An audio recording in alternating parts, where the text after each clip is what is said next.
to join.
Thanks, Tiffany. I'm in.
Should we bring ice? Good morning, Attorney Polidoro. No, I'm gonna get. Morning.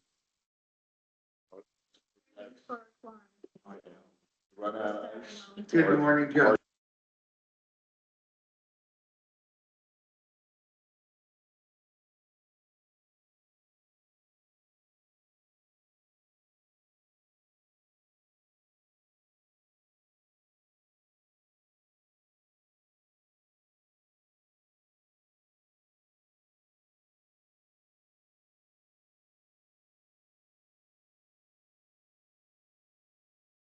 Can we, Whenever Jan's ready. can we declare victory on the form? Okay. I'll just wait for Jen. To bring in folks online. No, Josh?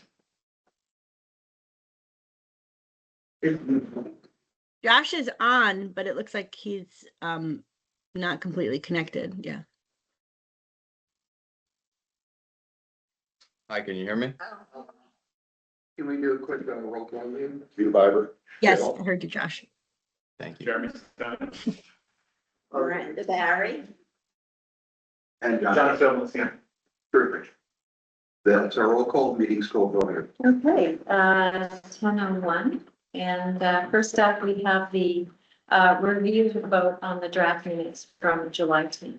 Motion, Hugh, and Jeremy, and John, all three, all in favor? Minutes are approved. Thank you so much, Jen. You're welcome. Okay, and we just have one C of A to vote. Thank you, Attorney Polidoro. It's 35 South Third Street. And this was for the Wild Coffee House is new owners. And they are replacing like for like a 3x5, pardon me, internally illuminated hanging sign. I think it's called Bob's Coffee. It's a coffee roaster. Yeah, it's the same sign illuminated as it was and it's just been changed with the reference. Yeah, yes, yes, so. Motion on that, Hugh, you have your hand up, and John is a second, all in favor of approving the CBA. It's approved. Okay, thank you. And then we have 402, 404, and this is the Hudson Public awnings. And good morning, Josh. So what was the drama on that, Jen? Where were we? Well, Looking for some separation of the two awnings? Yeah. Or, I wanted, renderings with Okay. ones out, got which it. he did provide. so Josh, I have a couple of renderings. I have rendering 1 and 2, and then I have, well, which would you like me to share? I mean, I believe we covered the first ones for the most part. The third one I had shared was based on the request at the last hearing to see the retractable awnings projected. Right, okay. So that's depicted in that newer rendering. Did you all see the historic photos that Paul Barrett found? Yeah. It's pretty cool. They were very cool. Yeah. Oh, yeah, cool. Okay, so I'll share this one first. I believe that is this, But that's when they're, Yeah, that was depicting the retractable ones, retracted. okay, and then, this is the inset one. The fixed one. And then was there one more? There was one of the 4th Street side of the building that I had shared initially as well. Let's see. Oh, was this it? Yes. Now, this is the Warren Street. Is this the Warren Street one? yeah, that's the one that we're looking at. Yeah, let me just. Okay, Mhm. Yeah, I think the question last time is would they extend beyond the fixed ones or not? Because they could. Just by 1 foot, so the fixed ones were intended to be 4 feet projection, and then the retractable ones would have 5 foot projection. So it would create kind of a dentelated approach across the front if they're all extended. When was the last time you ventilated? I don't know. I don't know. I didn't think we thought about that word. I like that, because I think you had spoken out that it would be nice to break it up a bit, as it was done back in the day. Yeah. So the ventilation units, we got them all. Is there anything else you want me to share, Josh? No, I mean, that's all the materials I have. Okay, so this is a rendering of Warren Street. Warren Street, yes, that's. happening on the other side. It's just that front right there, Warren, that we were looking for. The other one was a fixed one.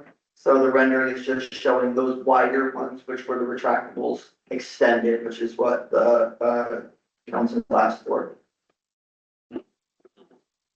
You know, I understand, and I saw the historic photo, and I understand this does look attractive. It does diminish your ability to appreciate the majesty of that corner building, right? Like I can see why everyone finds it attractive if it's good in the rendering, but you're missing, you know, that, remember that at least part of that used to be a series of marble pilasters that were covered over. You know, there's some argument for not having these, and that is like, they look great, everybody did this on Orange Street, it look rather chunky. Also, when these age, they're not gonna have any ability to, you know, we can assume that they aren't gonna travel the best rate, which make sure they don't age, but, I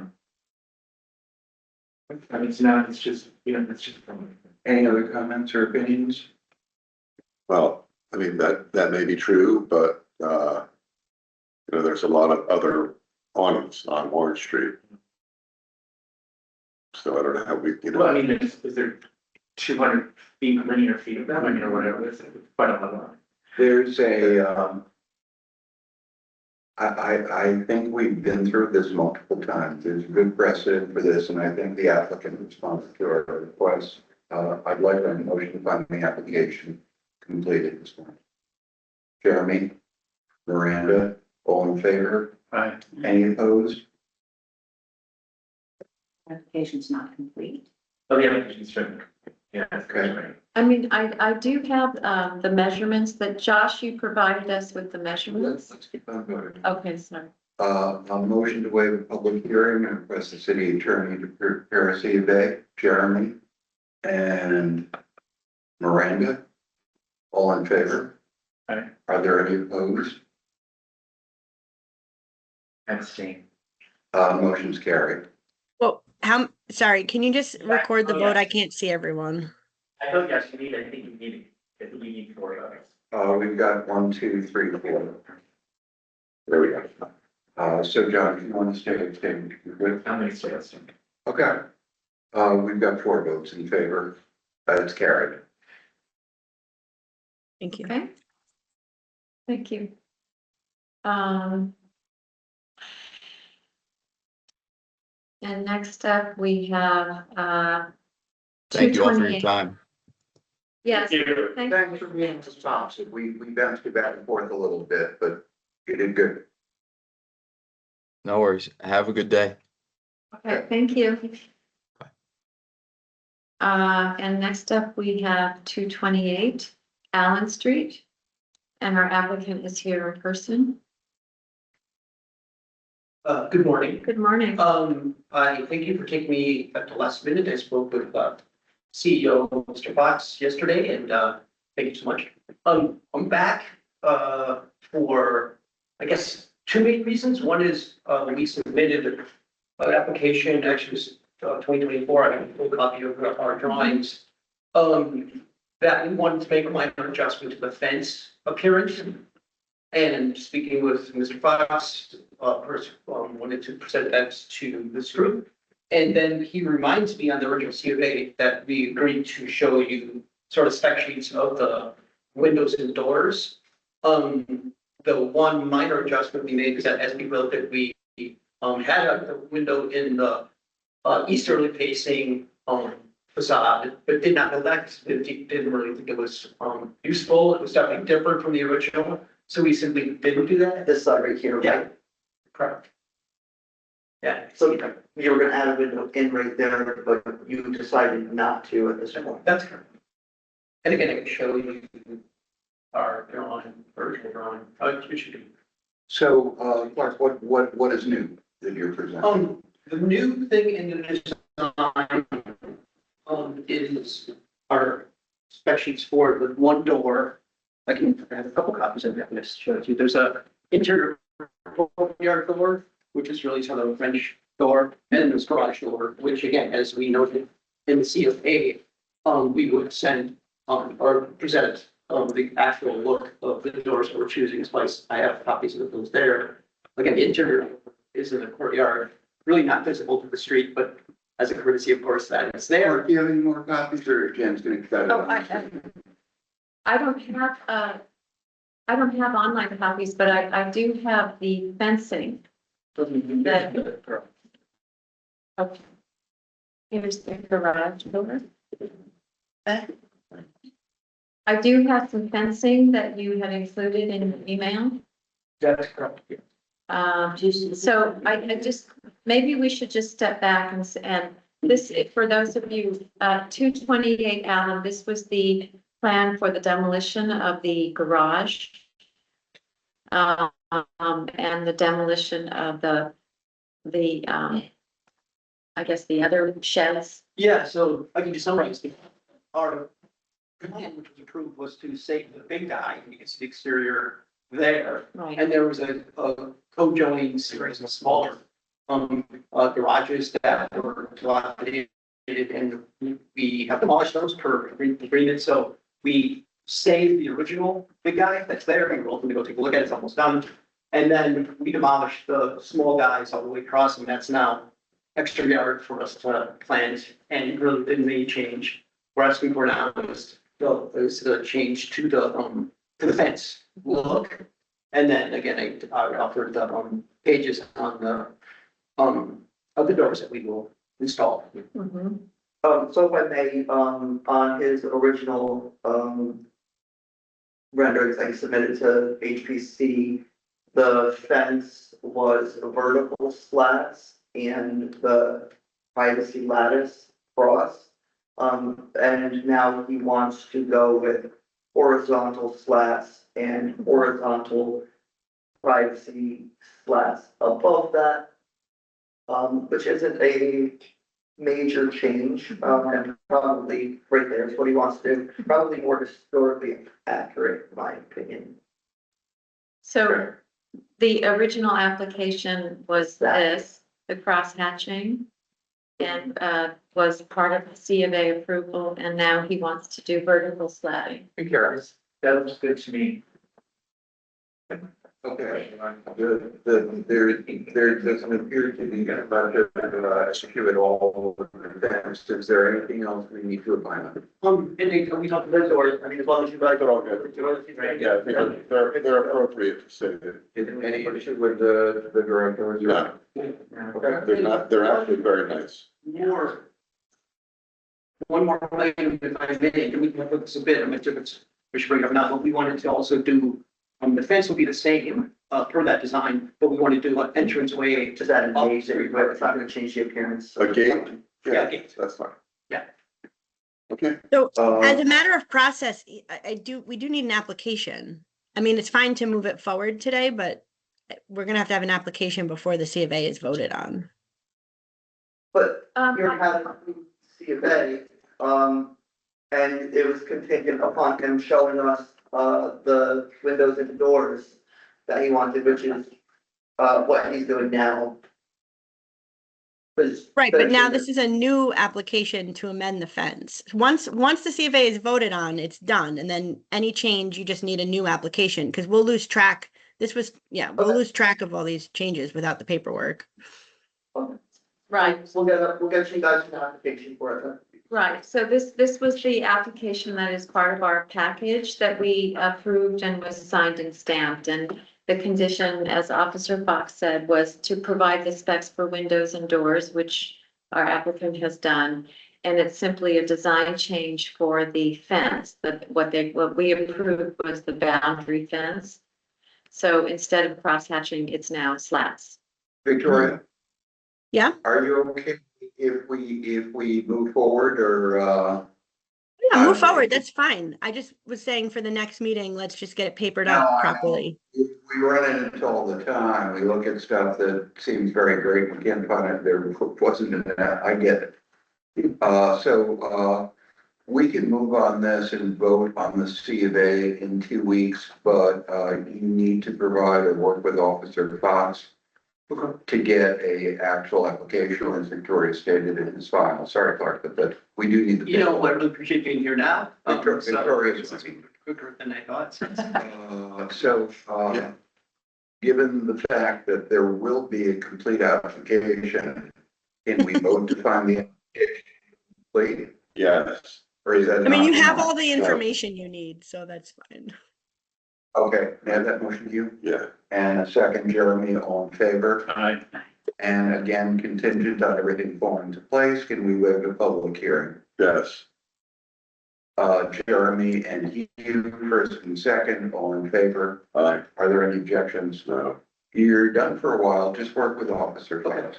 Thank you, guys. Appreciate the information. I know I kind of put the cart before the horse here. Okay. Also, Thanks, Paul. Clark, hey, if you Yes. could just add like a drawing or something of what the gate's gonna be, just for the record. Sure. Okay, Okay. thanks. All right. Thank you. thank you. Thank you very much. What's next? That is our meeting.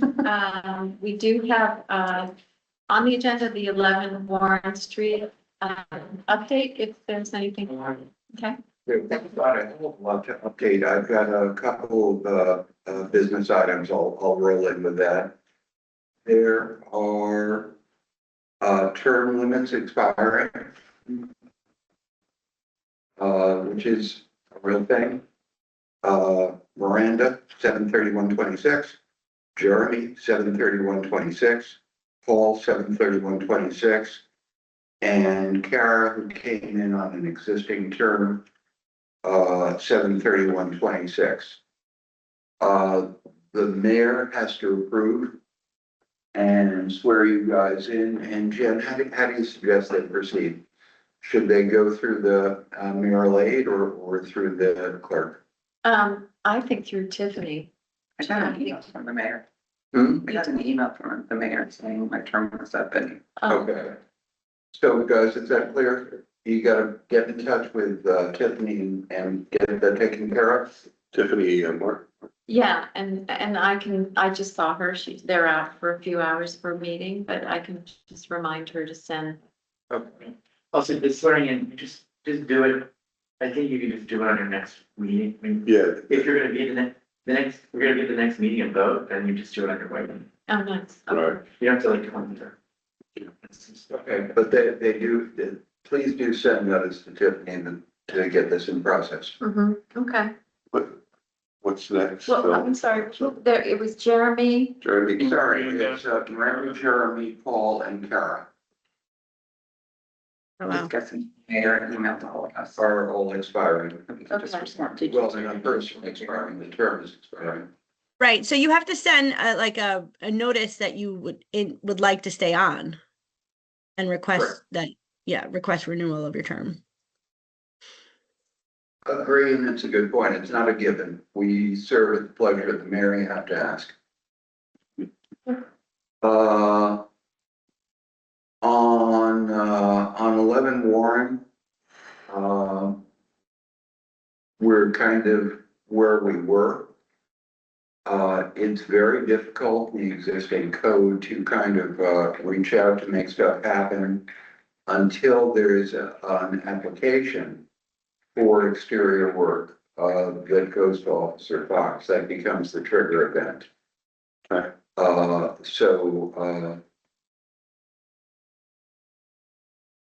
I don't think anything has come in that will begin to trigger the process. In the meantime, I think it would be helpful, whether or not there's real or imaginary ambiguity about the requirements for the county.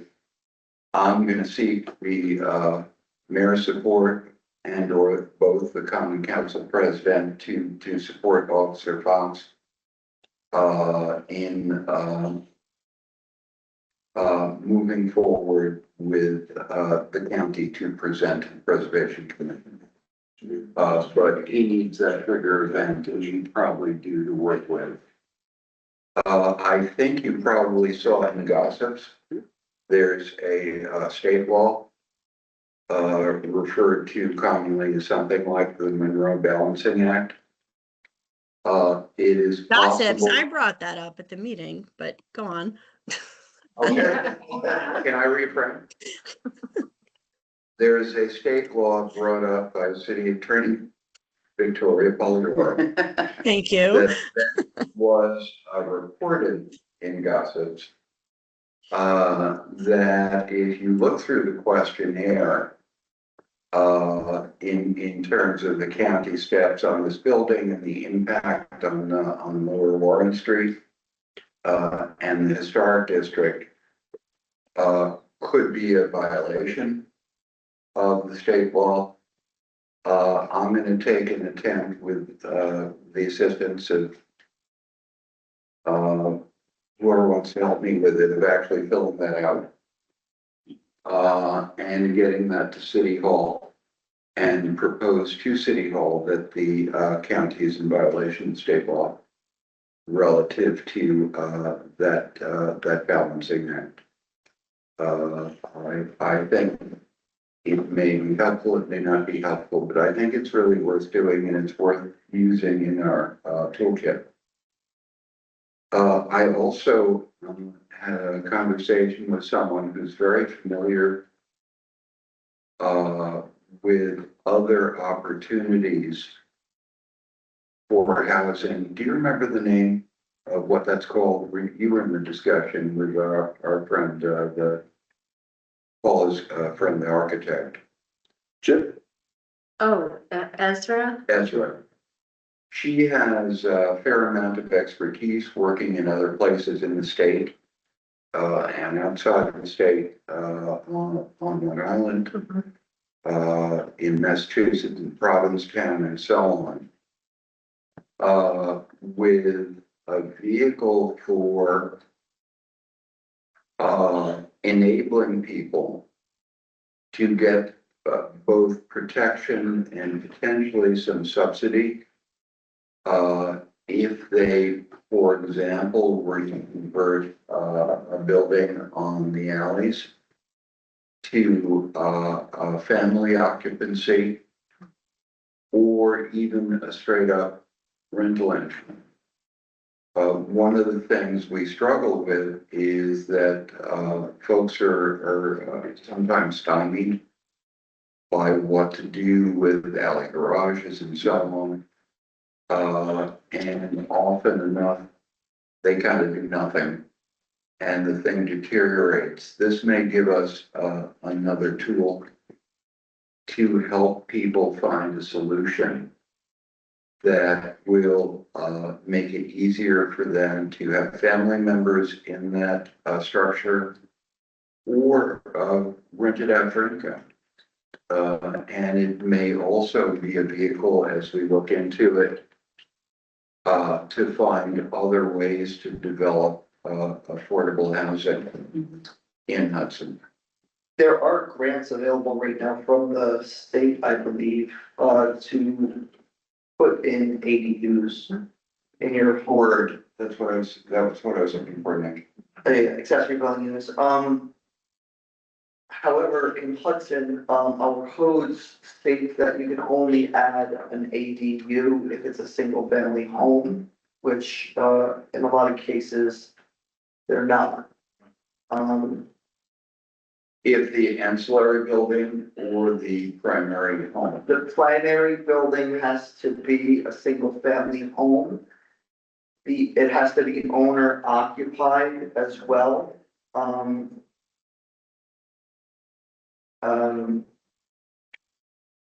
There's a couple more stipulations that aren't coming to my mind right now. But there are grants from, Of course, you need to meet certain income qualifications to get these ones, but I think you can get up to like $140,000. We're having a bit of a housing crisis, and if we can find another tool to offer people, it'd be great. So, if you all are okay with it, I'm gonna try to put together, some kind of presentation on that. So the commission is informed. We're, consistent with what Officer Fox needs, when he talks to folks. And maybe it is at least another tool in our toolkit for housing. Let me ask this, is your purpose for this group to say, you know, there's a way to sensitively increase the number of housing units in Hudson that doesn't impact negatively the historic character of the district? Correct. Okay, so we're lending our voice to that we are not by de facto against ADUs if they're done with appropriate character. I think that's right. That's good. And there are, apparently there are, for this architect, she worked, specifically, she worked out in Long Island somewhere, like Sag Harbor. Yeah. I think it was Sag Harbor, in another small city or town where the ADUs, because it's really about the ADU code. And the restriction, at least in Sag Harbor and another town, I don't remember, was a certain percent. And I think it exists in Hudson now of the Airbnb issue and all that.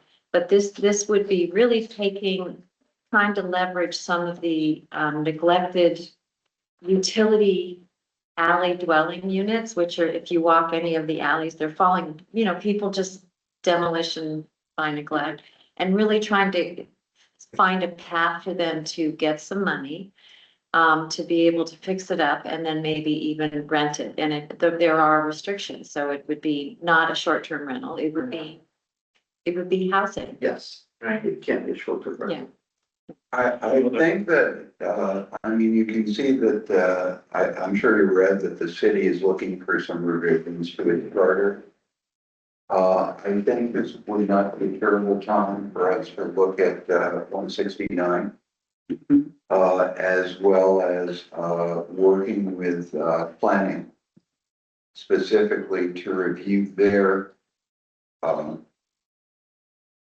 legal code at the same time to open the door for right now planning, preservation, and zoning are written up as sort of semi-autonomous silos where there's very little reference to how we could or should collaborate in bringing separate, different, but equally relevant skills to a project. And one of the results is somebody goes to planning or zoning and say, well, this use is okay, and 6 stories is wonderful, and so on and so forth. And it's full. The notion that the historic district over time is going to be surrounded by high rises makes no sense. If we are so careful and specific and thoughtful about the experience of Hudson in the historic district, and we're surrounded by tall buildings over time that basically make it look like I don't know what. That makes no sense. I think there has to be a way for preservation to participate on major projects, particularly very tall structures adjacent to the historic district. I think this is a great time for that. Oh, go ahead. I'm sorry, I couldn't see. I think there's a great time for that advocacy. I think also, if we're gonna clean up some things that were not done when the charter was created. And we should also look at a few districts and I think there's some very compelling evidence about what we have done over the last 15, 20 years. And what we could do well, like we could look at Worth, we could look at 8th Street, we could look at State, like these areas that just were considered not valuable as part of the historic district. They clearly are, right? So no one foresaw what we're dealing with now, and let's maybe make a case for that, right? I agree. We just had a house down on Short Street, which was an historical district, but it was barely a. Oh, is that what happened there? That home that was taken down? Yeah. Okay, because we drove by and. I think that's right away. I think this doesn't have to be a hammer. This could be a whatever. Screwdriver. Yeah, it doesn't have. There's a way to make a case for. There's a way. There's a way to make the case for the work we've done and the results that everyone is participating in as part of the patrimony of Hudson. Mhm. And then there's also a way to make the case that, we do a good job and look at, without saying it, but look at what happens if we're not part of it, right? Something that might be fun for you guys to do for the alleyways is to come up with some kind of guidebook or pattern book of, it's not going to be the law, but guidance for people who are looking to spend money on these, whether they get the grant or not, so that people know what you expect, right? You want to retain features. There's issues with scale. There's all sorts of issues. So maybe that's a project you guys could take on. There's some sign books that tell you how to build a house and. It'd be great if we could, consider expanding the historic district, but I know that's. If we do it using the language that John was proposing, in other words, that not all expanded areas need to be treated identical Yeah, to the 19th century bit right. of the historic district, I think we could do it. People outside the district are not well informed. For at least in my experience, we did try this before. And got shut down, but I think it was not crafted right. People got frightened outside the district. They felt this was going to be expensive. Mhm. They felt that this was going to take away affordability. Mhm. They felt it was an assault of gentrifiers on other Hudson folks. So if we walk this carefully enough, I think we can really do it. Planning has a new chair. And he reached out to me a while ago, proposing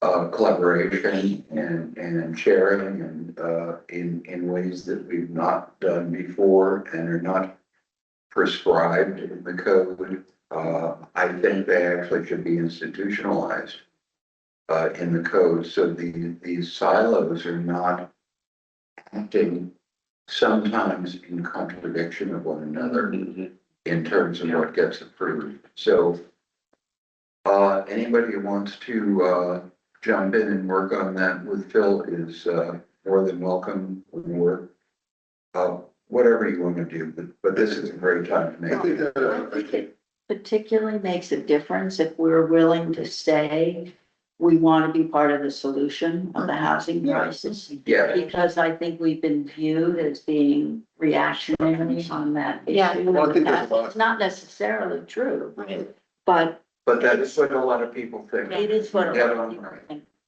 yeah, I think that we have to really make, we talked about this before, but we have to make it known to, or educate the public about what we do and what we don't do. We don't tell you what color to paint your house or what tree to plant or most of that, it's a pretty direct and confined number of items that we oversee, and I think that people have to understand that, because like Phil said, there's the public, or many, especially outside of the historic district, are not informed, and they just think that we are here to tell them what they can and can't do with their Taste. property. Taste. Yeah, the taste police, all of those things, and, I've heard it directly, I'm sure you all have. Much. So part of whatever document we put together, this is a historic district, and this is the HBC, and this is what we do, and this is what we don't do. So don't be so, And also that, I think you can show, there's all these questions, we know all these questions that people have. But what about new construction? Well, we've approved construction, right? What about paint colors? What about window, you could probably, codify, and maybe it's working, maybe it's not, I'm just thinking out loud. You might codify a lot of the questions that people have when they walk in here. yeah. And make them better educated about what it is that we do before they come in. Well, when we bought a house in the historic district at 325 Union, I didn't even know.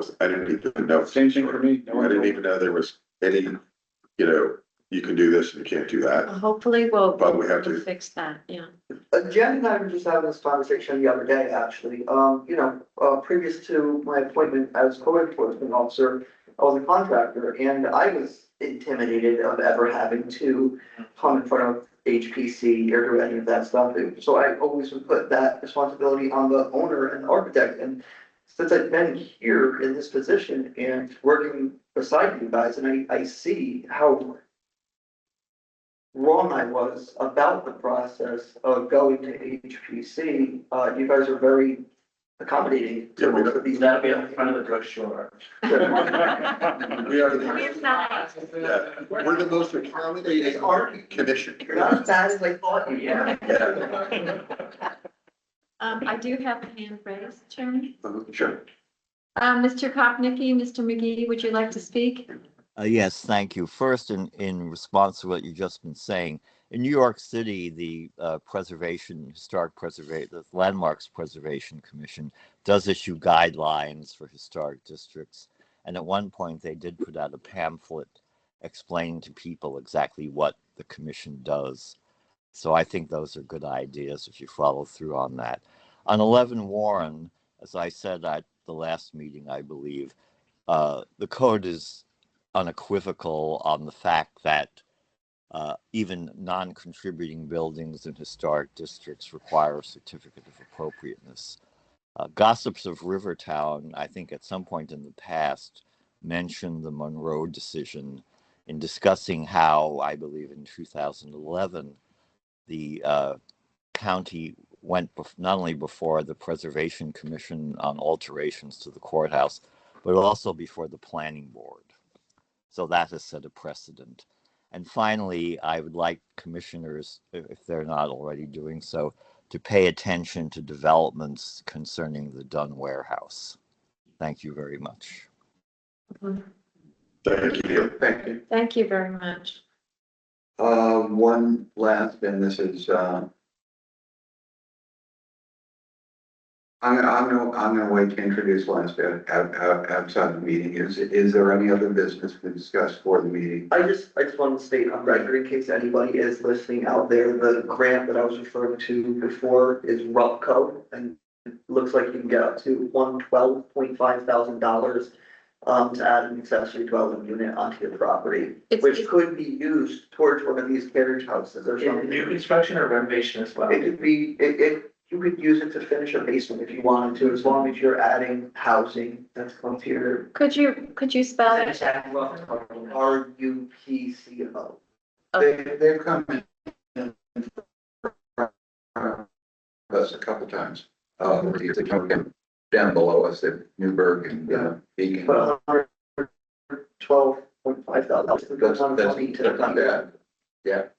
Yeah. Of course, certain income qualifications, but I think they're fair standards, Okay, we'll pursue. Thank you. Thanks, Nick. And that is our meeting. Motion to adjourn? Yes, If we could, all in favor? yes. Bye, Victoria. Thank Bye, you all. Victoria. Hey, Victoria, Yes, are you coming on? at 5? Yeah.